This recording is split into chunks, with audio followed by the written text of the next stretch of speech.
வணக்கம். மாலை முரசு செய்திகள் தொலைக்காட்சியில் 50 முக்கிய செய்திகளை விரைவாகவும் துல்லியமாகவும் அரை மணியில் பார்க்கலாம்.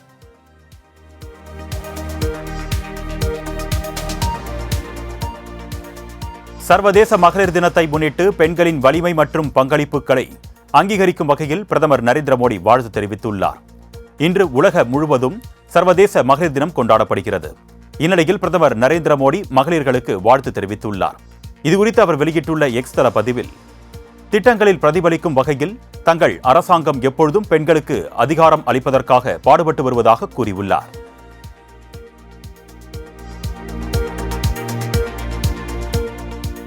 மகளிருக்கான தமிழ்நாடு அரசின் திட்டங்களை பட்டியலிட்டு முதலமைச்சர் மு.க.ஸ்டாலின் மகளிர் தின வாழ்த்து தெரிவித்துள்ளார்.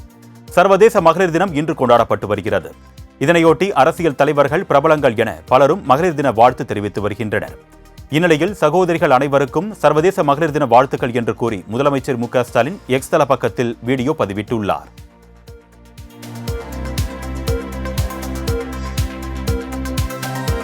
தமிழ்நாடு முழுவதும் திமுக சார்பில் வரும் மார்ச் 12ஆம் தேதி மத்திய அரசுக்கு எதிராக கண்டன பொதுக்கூட்டம் நடத்தப்படும் என்று அறிவிக்கப்பட்டுள்ளது. மத்திய அரசின் தொகுதி மறுசீரமைப்பு மற்றும் ஹிந்தி திணிப்பை மக்களிடம் எடுத்துக் கூறும் விதமாக தமிழ்நாடு போராடும், தமிழ்நாடு வெல்லும் என்னும் தலைப்பில் மாநிலம் முழுவதும் கண்டன பொதுக்கூட்டங்கள் நடத்தப்படும் என்று திமுக அறிவித்துள்ளது. அதில் திருவள்ளூரில் நடைபெறும் கண்டன பொதுக்கூட்டத்தில் முதலமைச்சர் பங்கேற்று பேசுவார் என்றும் அறிவிக்கப்பட்டுள்ளது.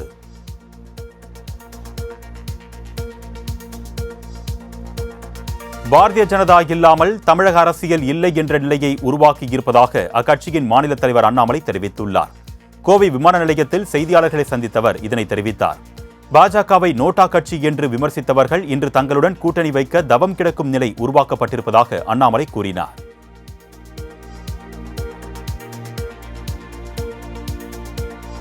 பள்ளி வாயில்களில் நின்று கையெழுத்து பெறுபவர்கள் மீது துறை ரீதியான நடவடிக்கை எடுக்கப்படும் என்று பள்ளிக்கல்வித்துறை அமைச்சர் அன்பில் மகேஷ் பொய்யாமொழி எச்சரிக்கை விடுத்துள்ளார். ராணிப்பேட்டையில் செய்தியாளர்களுக்கு பேட்டியளித்தவர், மும்மொழிக்கு ஆதரவாக பள்ளி வாசல்களில் நின்று பிஸ்கட் பாக்கெட்டுகளை கொடுத்து கையெழுத்து பெறுவது ஏன் என்று கேள்வி எழுப்பினார்.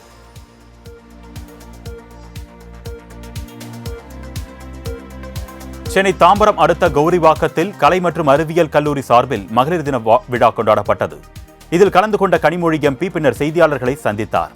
அப்பொழுது மாணவர்களும் இளைஞர்களும் தவறான பழக்கங்களுக்கு ஆளாவது எதிர்காலத்தை பாதிக்கும் என்று கவலை தெரிவித்தார். மேலும் மக்களிடையே குழப்பத்தை ஏற்படுத்தக்கூடிய வகையில் தமிழ்நாடு மக்கள் விரும்பாத ஒன்றை பாஜக செய்து வருவதாக கண்டித்த கனிமொழி, போலி அடையாள அட்டையை வைத்து 1 கோடி என்ன 10 கோடி கையெழுத்து வாங்க முடியும் என்றும் பாஜகவை விமர்சித்தார்.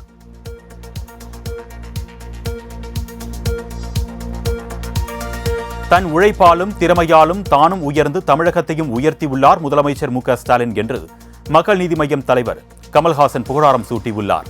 பெரம்பூரில் நடைபெற்ற திமுக கூட்டத்தில் பேசிய அவர், தமிழ்நாடு இன்று ஒட்டுமொத்த இந்தியாவுக்கும் ஒரு முன் உதாரணம் என்று சொல்வதை விட ஒரு மாடலாக இருக்கிறது என்று தெரிவித்தார். ஸ்டாலின் தமிழ்நாட்டிற்கு மட்டும் நல்லது செய்கிறாரா என்றால் அதையும் தாண்டி அவரது பயணம் தொடர்கிறது என்று கமல் கூறினார். மேலும் இந்துத்துவா கொள்கை மற்றும் ஹிந்தியை திணிக்க முற்படும் போதும், ஜனநாயகத்தின் கூட்டாட்சி தத்துவத்தையும் கேள்விக்குள்ளாக்கும் போதும் தெற்கில் இருந்து ஓங்கி ஒலிக்கும் குரலாக ஸ்டாலின் குரல் இருக்கிறது என்றும் கமல் பெருமிதம் தெரிவித்தார்.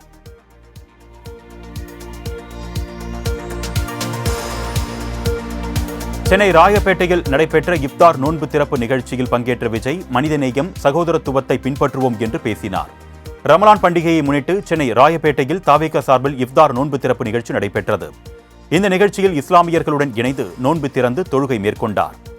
பின்பு நோன்பு கஞ்சியை அருந்தி நிகழ்ச்சியில் பேசியவர், இப்தார் நோன்பு நிகழ்ச்சிக்கு வந்த இஸ்லாமிய சொந்தங்கள் அனைவருக்கும் நன்றி தெரிவித்ததோடு மனிதநேயம், சகோதரத்துவத்தை பின்பற்றுவோம் என்றும் கூறினார்.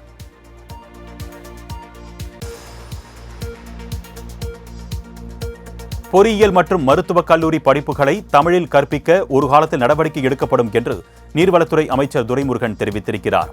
பொறியியல் மற்றும் மருத்துவ படிப்புகளை தமிழில் கற்பிக்க தமிழக முதலமைச்சர் நடவடிக்கை எடுப்பாரா என்று அமித்ஷா வினவியதற்கு துரைமுருகன் இந்த பதிலை அளித்துள்ளார். அமலாக்கத்துறையினர் சோதனையில் ஈடுபட்டு வருவது பழிவாங்கும் நடவடிக்கை என்று கூறப்படுகிறது குறித்த கேள்விக்கு ஆம் என்று தெரிவித்தார்.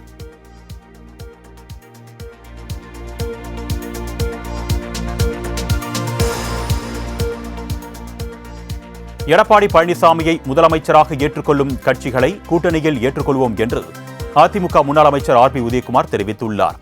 நெல்லை மாவட்டம் பாளையங்கோட்டையில் அதிமுக சார்பில் நடைபெற்ற திண்ணை பிரச்சாரத்தில் பங்கேற்ற பின் செய்தியாளர்களுக்கு பேட்டியளித்த அவர், எங்களின் ஒரே எதிரி கட்சி திமுக மட்டும்தான் என்று தெரிவித்தார்.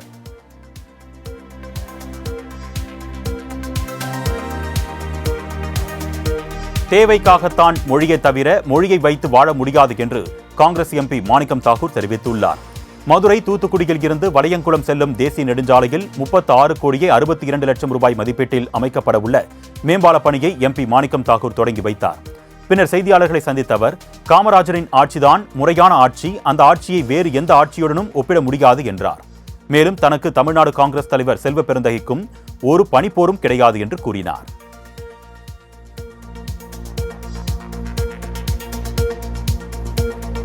தூத்துக்குடியில் இருந்து மாலத்தீவுக்கு சிறிய ரக கப்பலில் கடத்தி செல்லப்பட்ட சுமார் 80 கோடி ரூபாய் மதிப்பிலான போதைப் பொருளை மத்திய வருவாய் குற்ற புலனாய்வு பிரிவு அதிகாரிகள் நடுக்கடலில் வைத்து பறிமுதல் செய்தனர். தூத்துக்குடி பழைய துறைமுகத்தில் இருந்து கடந்த 4ஆம் தேதி மாலத்தீவு புறப்பட்டுச் சென்ற ஒரு கப்பலில் போதைப் பொருள் கடத்தி செல்லப்படுவதாக தகவல் கிடைத்தது. இதனையடுத்து இந்திய கடலோர காவல்படை உதவியுடன் அந்த கப்பலை நடுக்கடலில் மறித்த அதிகாரிகள் சோதனை நடத்தினர். அதில் ஹசீஸ் என்று கூறப்படும் செறிவூட்டப்பட்ட கஞ்சா எண்ணெய் போதைப் பொருள் 30 கிலோ மறைத்து வைக்கப்பட்டிருந்தது கண்டுபிடிக்கப்பட்டது. இது தொடர்பாக கப்பலில் இருந்த இந்தோனேஷியாவைச் சேர்ந்த 2 பேர் உட்பட 11 பேரிடம் தொடர்ந்து விசாரணை மேற்கொண்டு வருகின்றனர்.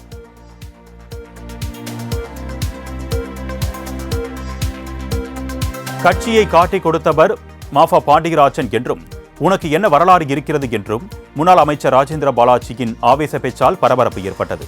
சிவகாசியில் அதிமுக செயல் வீரர்கள் கூட்டம் நடைபெற்றது. இதில் கலந்து கொண்டு பேசிய அதிமுக முன்னாள் அமைச்சர் ராஜேந்திர பாலாஜி ஆவேசமாக பேசி மாஃபா பாண்டியராஜனுக்கு பகிரங்கமாக மிரட்டல் விடுத்தார். மேலும் விருதுநகரில் என்னை மீறி எதுவும் செய்ய முடியாது என்றும் சவால் விடுத்தார்.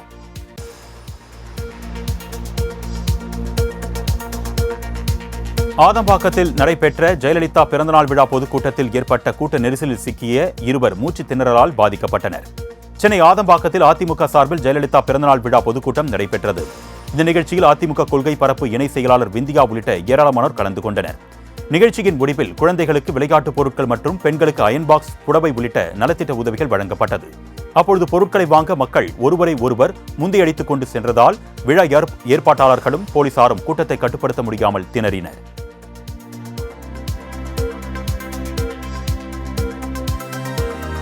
சென்னையில் மாணவர்களின் கையை பிடித்து கையெழுத்து போட செய்ததாக பாஜக கவுன்சிலர் உள்ளிட்ட 4 பேரிடம் போலீசார் விசாரணை மேற்கொண்டு வருகின்றனர்.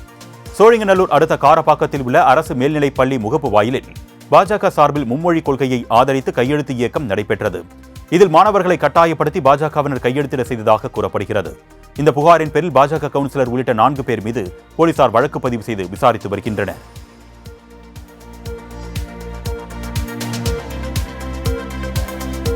அரசு பள்ளி மாணவிகளிடம் மும்மொழி கொள்கைக்கு ஆதரவாக கட்டாயப்படுத்தி கையெழுத்து வாங்குகிறார்கள் என்று அமைச்சர் அன்பில் மகேஷ் கூறுவதில் உண்மை இல்லை என்று முன்னாள் மத்திய அமைச்சர் பொன் ராதாகிருஷ்ணன் தெரிவித்துள்ளார். நாகர்கோவிலில் செய்தியாளர்களை சந்தித்த அவர் இதனை தெரிவித்தார். மேலும் பொய்யான தகவல் கூறும் பள்ளிக்கல்வித்துறை அமைச்சர் ராஜினாமா செய்ய வேண்டும் என்று வலியுறுத்திய பொன் ராதாகிருஷ்ணன், மும்மொழி கொள்கையை எதிர்ப்பதன் மூலம் திமுக மிகப்பெரிய யுத்தத்தை தமிழக குழந்தைகள் மீது துவங்கியிருப்பதாக ஆவேசம் தெரிவித்தார்.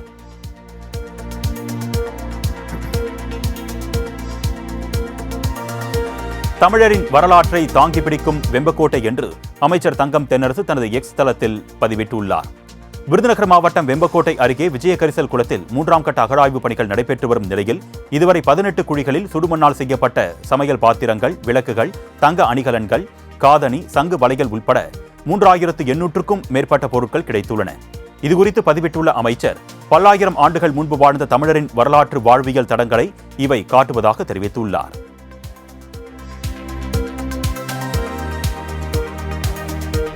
தஞ்சை மாவட்டத்தில் தாவேகாவின் ஆர்ப்பாட்டத்திற்கு முன் நடைபெற்ற கலை நிகழ்ச்சியில் கட்சி பாடலுக்கு குத்தாட்டம் போட்டு பெண் தொண்டர்கள் உற்சாகமடைந்தனர். தஞ்சை தலைமை தபால் நிலையம் முன்பு தமிழக வெற்றிக் கழகம் சார்பில் ஆர்ப்பாட்டம் நடைபெற்றது. இந்த ஆர்ப்பாட்டம் துவங்குவதற்கு முன் கலை நிகழ்ச்சிகள் நடைபெற்றன.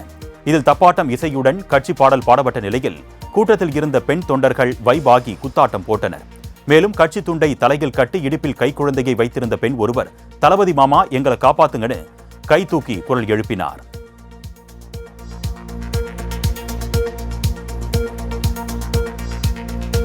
மும்மொழி கொள்கையை ஏற்காததால் மத்திய பாஜக அரசு ரெய்டுகளை நடத்தி வருவதாக துணை முதலமைச்சர் உதயநிதி ஸ்டாலின் குற்றம் சாட்டியுள்ளார். திருவாரூரில் செய்தியாளர்களுக்கு பேட்டியளித்த அவர், பாஜக மீதான தமிழக அரசின் விமர்சனங்களை திசை திருப்பவே ரெய்டுகள் நடத்தப்படுவதாக கூறினார். அத்துடன் மும்மொழி கொள்கை விவகாரத்தில் மாணவர்களிடம் பாஜக கையெழுத்து வாங்கியது தவறு என்றும், நீட் தேர்வுக்காக திமுக சார்பில் நடத்தப்பட்ட கையெழுத்து இயக்கத்தில் மாணவர்களை தவிர்த்து மற்றவர்களிடமே வாங்கப்பட்டதாகவும் விளக்கமளித்தார்.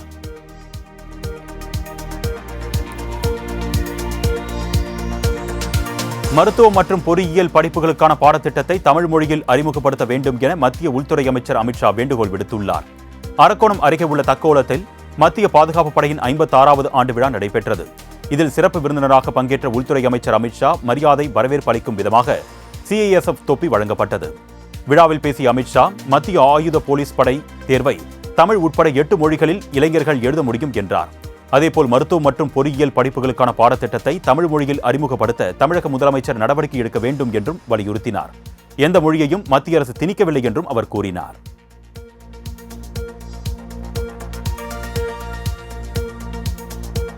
அரக்கோணம் தக்கோலத்தில் உள்ள மத்திய பாதுகாப்பு படை மையத்தில் நடைபெற்ற வீரர்களின் பல்வேறு சாகச நிகழ்ச்சி பார்வையாளர்களை வெகுவாக கவர்ந்தது.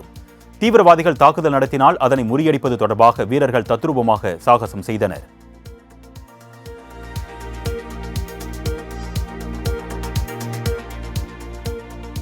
திருத்தணி அருகே அரசு பேருந்தும் லாரியும் நேருக்கு நேர் மோதிக்கொண்டதில் 4 பேர் உயிரிழந்த நிலையில் பதைக்க வைக்கும் CCTV காட்சி வெளியாகியுள்ளது. திருவள்ளூர் மாவட்டம் திருத்தணி அருகே அரசு பேருந்தும் செம்மண் குவாரிக்கு சென்ற தனியார் டிப்பர் லாரியும் KG கண்டிகை என்ற பகுதியில் சென்றபோது நேருக்கு நேர் மோதியது. பட்ட பகலில் நடைபெற்ற இந்த கோர விபத்தில் பேருந்தின் ஒரு பகுதி முற்றிலும் சிதைந்ததில் 4 பேர் சம்பவ இடத்திலேயே உயிரிழந்தனர். அத்துடன் பேருந்து நடத்துனர், குழந்தைகள் உட்பட 24 பேர் படுகாயமடைந்ததில் சிலருக்கு கை கால்கள் துண்டாகி மருத்துவமனையில் சிகிச்சைக்காக அனுமதிக்கப்பட்டுள்ளனர்.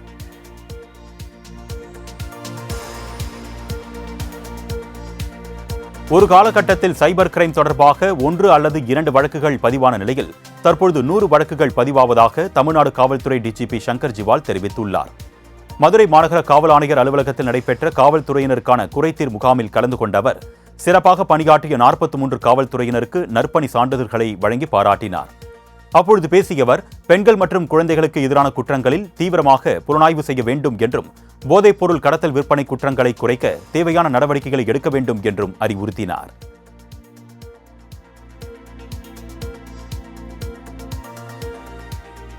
வாடகை வாகனங்களில் ஒட்டப்பட்டுள்ள QR குறியீட்டை நீக்கினால் கடும் நடவடிக்கை எடுக்கப்படும் என்று சென்னை மாநகர காவல் ஆணையர் எச்சரிக்கை விடுத்துள்ளார். சென்னை தலைமை செயலகத்தில் நடைபெற்ற காவல் உதவி QR குறியீட்டை ஒட்டும் நிகழ்ச்சியில் பங்கேற்ற பின் செய்தியாளர்களுக்கு பேட்டியளித்த அவர், சென்னையில் இயக்கப்படும் அனைத்து வாடகை வாகனங்களும் QR குறியீட்டை ஒட்டுவது கட்டாயமாக்கப்பட்டிருப்பதாக கூறினார். வாடகை வாகன பயணத்தின் போது அச்சம் ஏற்பட்டால் QR குறியீட்டை ஸ்கேன் செய்து தகவல் தெரிவிக்கலாம் என்றும், காவல்துறை சார்பில் அவர்களுக்கு உடனடியாக உதவி செய்யப்படும் என்றும் தெரிவித்தார்.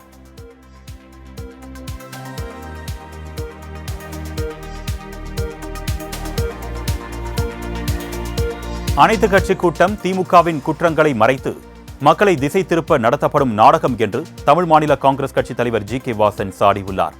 திருப்பத்தூர் மாவட்டம் ஆம்பூரில் செய்தியாளர்களை சந்தித்த அவர், பயிலும் வயதில் பழமொழிகளை கற்க வேண்டும் என்பதை மக்களால் தேர்ந்தெடுக்கப்பட்ட அரசே தடுக்க நினைப்பது அந்த மக்களுக்கு செய்கின்ற அநீதி என்றார். மேலும் தொகுதி மறுசீரமைப்பு குறித்து அதிகாரப்பூர்வ அறிவிப்பு வருவதற்கு முன்பே அனைத்து கட்சி கூட்டம் நடத்தியிருப்பது மக்களை ஏமாற்றும் செயல் என்றும் சாடினார்.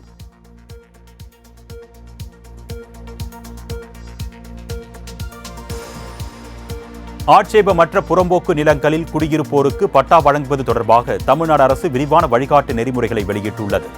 அதில் நீர்நிலை, மேய்ச்சல் நிலம், கோவில் நிலம் மற்றும் உரிமையாளர் அடையாளம் காணப்படாத நிலங்களில் வசிப்போருக்கு பட்டா வழங்கப்படாது என்றும், சென்னை பெருநகர பகுதியில் 10 ஆண்டுகளுக்கு மேல் வசிப்போருக்கு பட்டா வழங்கப்படும் என்றும், மாநிலம் முழுவதும் சுமார் 86,000 பேருக்கு அடுத்த 6 மாதங்களுக்குள் பட்டா வழங்க நடவடிக்கை மேற்கொள்ளப்படும் என்றும் தெரிவிக்கப்பட்டுள்ளது.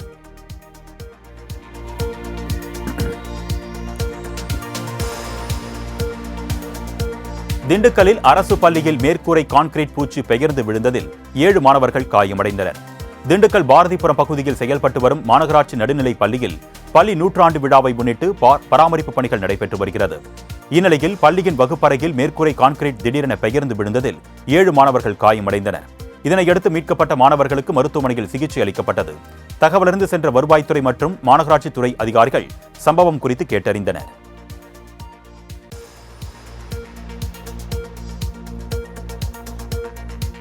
சென்னை நீலாங்கரையில் உள்ள தாவேகா தலைவர் விஜய் வீட்டு வாசலில் மனநலம் பாதிக்கப்பட்ட பெண் விஜயை பார்க்க வேண்டும் என்று காத்திருந்தார். அந்த பெண் கை முழுவதும் மருதாணி மூலம் CM விஜய் என்றும், விஜயின் உடன் உடன் பிறந்த தங்கை தாம்தான் என்றும் விஜய் நடித்த படங்களின் பாட்டுகளை பாடியும் நடனமாடினார். மேலும் துணை முதலமைச்சர் உதயநிதிதான் தமது கணவர் என்றும் கூறினார். இதுகுறித்த தகவலின் பேரில் வந்த போலீசார் மனநலம் பாதிக்கப்பட்ட பெண்ணை மீட்டு காப்பகத்திற்கு அனுப்பி வைத்தனர்.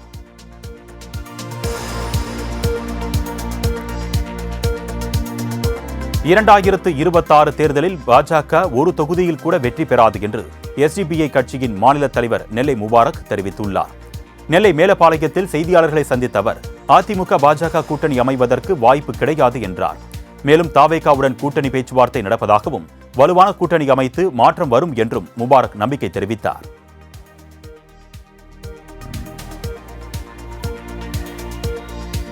ஜல்லிக்கட்டு போட்டியில் பட்டியலின பொதுமக்களுக்கு அனுமதி மறுக்கப்பட்ட வழக்கில் போட்டியில் பங்கேற்க அனுமதி அளித்து உயர்நீதிமன்ற மதுரை கிளை உத்தரவிட்டுள்ளது. மதுரையில் வரும் 8ஆம் தேதி ஜல்லிக்கட்டு பேரவைத் தலைவர் ராஜசேகர் தலைமையில் சக்குடி ஜல்லிக்கட்டு போட்டி நடைபெறவுள்ளது. இந்நிலையில் இந்த போட்டியில் பட்டியலின மக்கள் பங்கேற்க அனுமதி மறுக்கப்பட்டதாக உயர்நீதிமன்ற மதுரை கிளையில் புகார் மனு தாக்கல் செய்யப்பட்டது. மனுவை விசாரித்த நீதிபதி ஜல்லிக்கட்டு போட்டியில் யார் வேண்டுமானாலும் கலந்து கொள்ளலாம் என்றும் அனுமதி மறுக்கப்பட்டவர்களுக்கு டோக்கன் வழங்கவும் உத்தரவிட்டார்.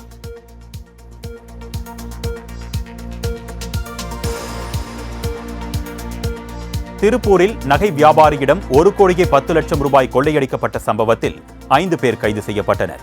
கரூரைச் சேர்ந்த வெங்கடேஷ் என்பவர் நகை வியாபாரம் செய்து வருகிறார். இவர் நகை வாங்குவதற்காக கோவையை நோக்கி சென்றுள்ளார். அப்பொழுது அவினாசி பாளையத்தில் அவரது காரை போலீஸ் என்று கூறி வழிமறித்த மர்ம கும்பல் 1 கோடியே 10 லட்சம் ரூபாய் பணம் 3 செல்போன்களையும் பறித்துக் கொண்டு தப்பியுள்ளனர். இதுகுறித்த புகாரின் பேரில் 5 பேரை போலீசார் கைது செய்த நிலையில் 3 முக்கிய குற்றவாளிகளை தேடி வருகின்றனர்.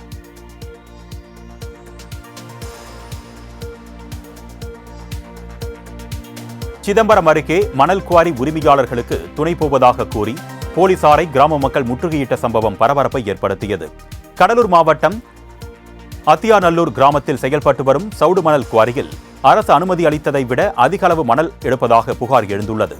இதனால் விளைநிலங்கள் பாதிக்கப்படுவதோடு குடிநீர் தட்டுப்பாடு ஏற்படும் அபாயம் நிலை உருவாகியிருப்பதாக கூறி கிராம மக்கள் போராட்டத்தில் ஈடுபட்டனர்.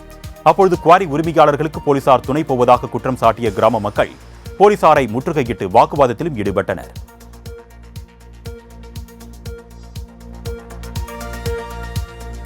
சிவகங்கை மாவட்டம் திருப்பத்தூர் அருகே மணல் திருட்டில் ஈடுபட்ட 2 பேரை போலீசார் கைது செய்தனர். மாங்குடி பாலாற்று பகுதியில் மணல் கொள்ளை அடிக்கடி நடைபெறுவதாக போலீசாருக்கு தகவல் கிடைத்தது. இந்நிலையில் போலீசார் அந்த பகுதியில் ஆய்வு மேற்கொண்ட போது அனுமதியில்லாமல் மணல் அள்ளிக் கொண்டிருந்தது தெரியவந்தது. இது தொடர்பாக ஆனந்தகண்ணன் மற்றும் வெங்கடேசன் ஆகியோரை போலீசார் கைது செய்தனர். மேலும் மணல் திருட பயன்படுத்திய வாகனங்களையும் பறிமுதல் செய்தனர்.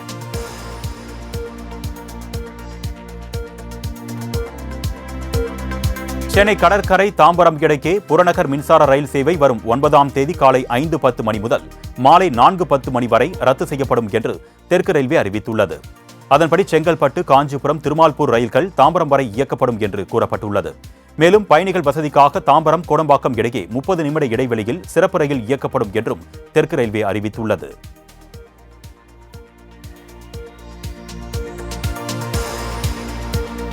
தூத்துக்குடி மாவட்டம் திருச்செந்தூர் சுப்பிரமணிய சுவாமி கோவில் குடவருவாய் தீபாராதனையில் ஆயிரக்கணக்கான பக்தர்கள் கலந்து கொண்டு சுவாமி தரிசனம் செய்தனர். திருச்செந்தூர் சுப்பிரமணிய சுவாமி கோவிலில் மாசி திருவிழா நடைபெற்று வரும் நிலையில் கோவிலின் குடவருவாயில் தீப ஆராதனை நடைபெற்றது. இதில் பெருமான், தெய்வானை அம்பாள் தனித்தனி தங்கமயில் வாகனத்தில் எழுந்தருளி பக்தர்களுக்கு காட்சியளித்தனர்.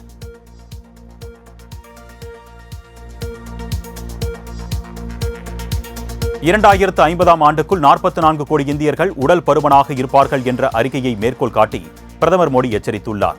நாகர் ஹவேலி, டாமன் மற்றும் டையூவில் 2500 கோடிக்கு மேல் மதிப்புள்ள திட்டங்களை தொடங்கி வைத்து அடிக்கல் நாட்டிய பின்னர் சில்வாசாவில் நடைபெற்ற பேரணியில் உரையாற்றிய அவர், உடல் பருமனை கட்டுப்படுத்த சமையல் எண்ணெய் பயன்பாட்டை 10% குறைக்க வேண்டும் என்றும், இது சரியான நேரத்தில் கவனிக்கப்படாவிட்டால் எதிர்காலத்தில் மிகப்பெரிய சுகாதார பிரச்சினைகளை உருவாக்கும் என்றும் அவர் எச்சரித்தார்.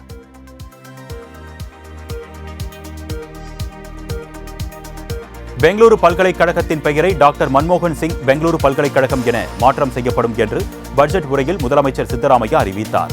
மன்மோகன் சிங் பிரதமராக பதவி வகித்த போது அவர் பொருளாதார கொள்கைகளின் மேதையாக திகழ்ந்தார்.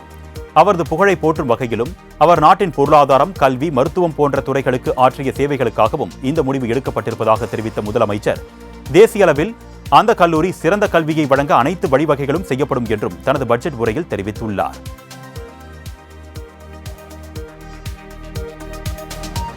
ஹைதராபாத்தில் போலி கால் சென்டர் நடத்தி மோசடியில் ஈடுபட்ட 63 பேரை போலீசார் கைது செய்தனர். ஹைதராபாத்தில் உள்ள ஹைடெக் சிட்டியில் எக்ஸிட்டோ சொல்யூஷன்ஸ் என்ற பெயரில் போலி கால் சென்டர் நடத்தி வந்த சிலர் அமெரிக்காவில் வசிக்கும் பேபால் வாடிக்கையாளர்களை தொடர்பு கொண்டு பிஷிங் மெயில்களை அனுப்பி அதன் மூலம் வங்கிக் கணக்கில் இருந்து பெரும் தொகையை சுருட்டி வந்துள்ளனர். இதுகுறித்த புகாரில் கால் சென்டர் உரிமையாளர்கள் உட்பட 63 பேரை கைது செய்த ஹைதராபாத் சைபர் கிரைம் போலீசார் அவர்களிடம் இருந்து 60க்கும் மேற்பட்ட லேப்டாப்கள் மற்றும் செல்போன்களை பறிமுதல் செய்தனர்.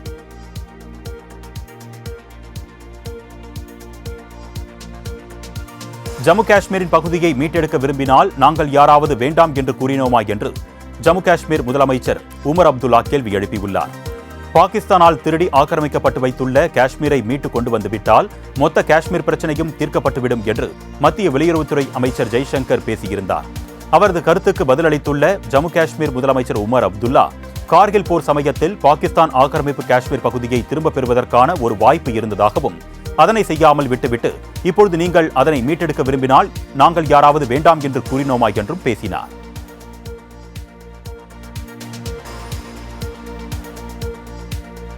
உலகிலேயே முகத்தில் அதிக முடி கொண்டவராக இந்தியாவைச் சேர்ந்த 18 வயது இளைஞர் கின்னஸ் உலக சாதனை புத்தகத்தில் இடம் பிடித்துள்ளார். மத்திய பிரதேசத்தைச் சேர்ந்த லலித் படிதார் என்ற இளைஞர் 1 சதுர சென்டிமீட்டருக்கு 201.72 என்ற விகிதத்தில் முடி வளர்த்து வியக்கத்தக்க சாதனை படைத்துள்ளார். ஹைப்பர் டிரிகோசிஸ் என்று அழைக்கப்படும் அரிய மருத்துவ நிலை காரணமாக லலித் படிதார் முகத்தில் 95% அதிகமாக முடி உள்ளது.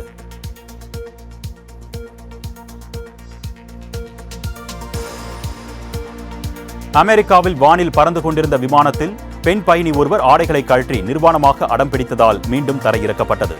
கடந்த திங்கட்கிழமை அன்று அமெரிக்காவின் ஹூஸ்டனில் இருந்து பீனிக்ஸ் நோக்கி சவுத் வெஸ்ட் ஏர்லைன்ஸ் விமானம் புறப்பட்ட நிலையில் பயணி ஒருவர் ஆடைகளை கழற்றி நிர்வாணமாக நின்று கொண்டு விமானத்தை தரையிறக்க வேண்டும் என்று அடம்பிடித்துள்ளார். விமான ஊழியர்கள் அவரை அமைதிப்படுத்த முயன்று முடியாததால் விமானத்தை மீண்டும் தரையிறக்கிய விமானிகள் அந்த பெண்ணை விமான நிலைய அதிகாரிகளிடம் ஒப்படைத்தனர்.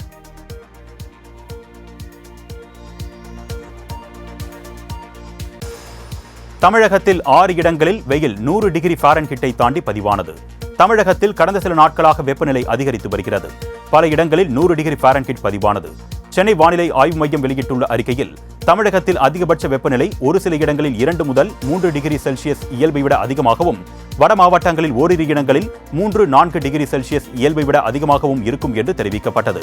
இந்நிலையில் கரூர், திருப்பத்தூர், திருப்பூர், ஈரோடு, மதுரை விமான நிலையம் மற்றும் நாமக்கலில் வெயில் 100 டிகிரி ஃபாரன்ஹீட்டை தாண்டி பதிவாகி சதமடித்தது.